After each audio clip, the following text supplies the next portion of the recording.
Hello student, welcome to my channel. आज हम लोग क्लास 7th की हिंदी की बुक जिसका नाम है अनामिका का फर्स्ट चैप्टर पढ़ रहे थे, जो कि हमारा अभी कंप्लीट नहीं हुआ था। उसको ही हम आगे अब पढ़ेंगे, जिस चैप्टर का नाम था प्रेम का महत्व। यानी उसमें ये समझाया गया था कि हम किसी भी कार्य को प्रेम से आसानी से कर सकते हैं। जो कार्य हमारे लड़ाई झगड़े या पैसे या गरीबी से नहीं होते हैं, उनको हम प्रेम के माध्यम से कर सकते हैं। यही इस चैप्टर में बताया गया है।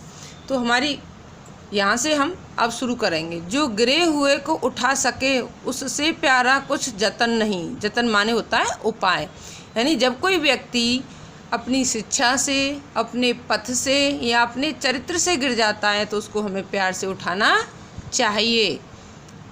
प्यार उठा पाए न जिसे इतना गहरा कुछ पतन नहीं। वो कह रहे हैं कि ऐसे कोई भी मुश्किल काम नहीं है। पतन यानी जो बिल्कुल भी ख़त्म होने वाला कोई संस्था नहीं है जिससे कि हम उसको उठा नहीं सकें। किसके माध्यम से? प्रेम के माध्यम से। देख प्यार से भरी आँखें दुस्साहस पीले होते हैं। जब हमारी आँखें प्यार से भरी होती हैं, यानी अच्छा मन हमारा होता है, प्यार से भरा हुआ होता है, दुस्साहस पीले होते हैं। जो दुस्साहसी व्यक्ति होते हैं, जो बुरे व्यक्ति होते हैं, वो भी पीले पड़ जाते हैं, यानी उनका भी साहस डगमगा जाता है।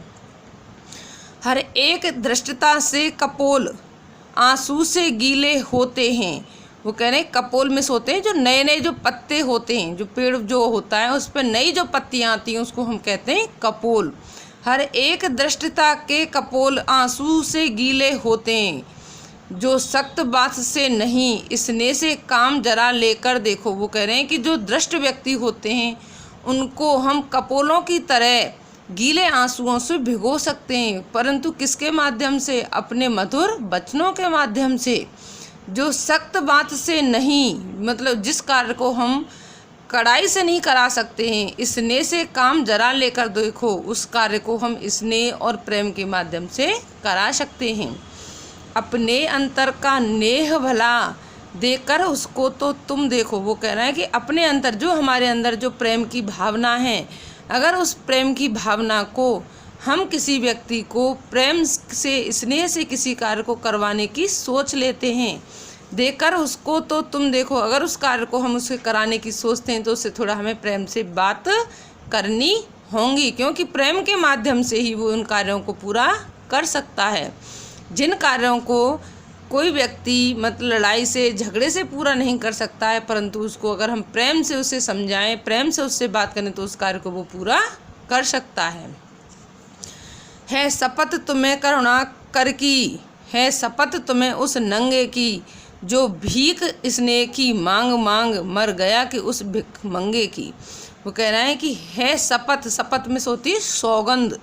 सौगंध है हमें उस व्यक्ति की जो दुखों से भरा हुआ है शपथ तुम्हें उस नंगे की। और हमें शपथ मतलब तुम्हें उसकी भी शपथ है जो नंगा है, जिसके पास पहनने के लिए कपड़े नहीं हैं, जो भीख स्नेह की मांग मांग, जो प्यार की भीख मांग मांग कर, जो प्यार की भिक्षा मांग मांग कर मर गया कि उस भिखमंगे की। वो कह रहा है कि जो व्यक्ति हमसे प्रेम की भीख मांग मांग कर मर गया, हमें उसी भिखमंगे यानी जो भीख मांगने वाले होते हैं की कसम है, वह सख्त बात से नहीं स्नेह से काम जरा लेकर देखो। वो कह रहे हैं कि इन सारे व्यक्तियों के साथ भी अगर हम कड़ाई से पेश नहीं आए, उससे हम प्रेम और स्नेह से बात करें, तो अपने अंतर का नेह उसको तो देकर तुम देखो।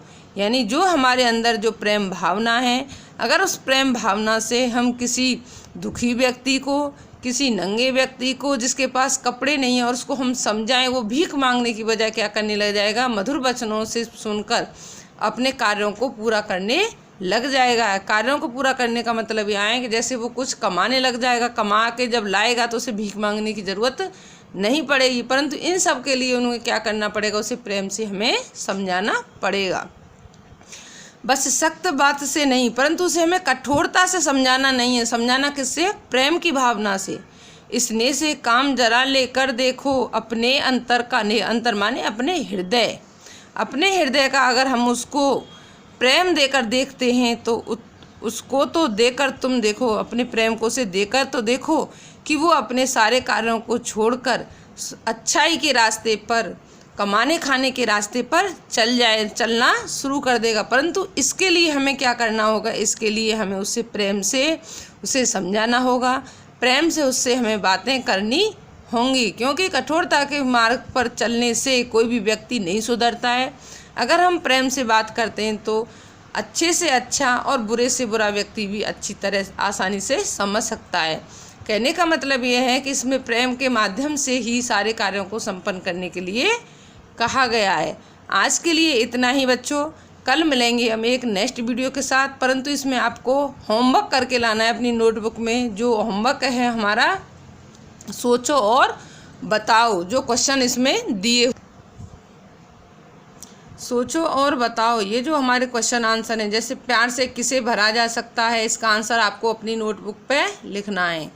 तीसरे पद्यांश में कवि किसको उठाने की बात कह रहा है, ये भी आपको नोटबुक पर लिखना है। गलत राह पर जाने वाले व्यक्ति को सही राह पर कैसे लाया जा सकता है, इसको भी लिखना है।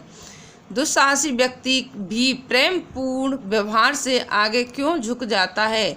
इन सारे क्वेश्चनों के आंसर आपको लिखने हैं और कल मैं इनको चेक करके फिर आपको आगे की एक्सरसाइज कंप्लीट कराऊंगी। ठीक है बच्चों, कल मिलेंगे नेक्स्ट वीडियो के साथ।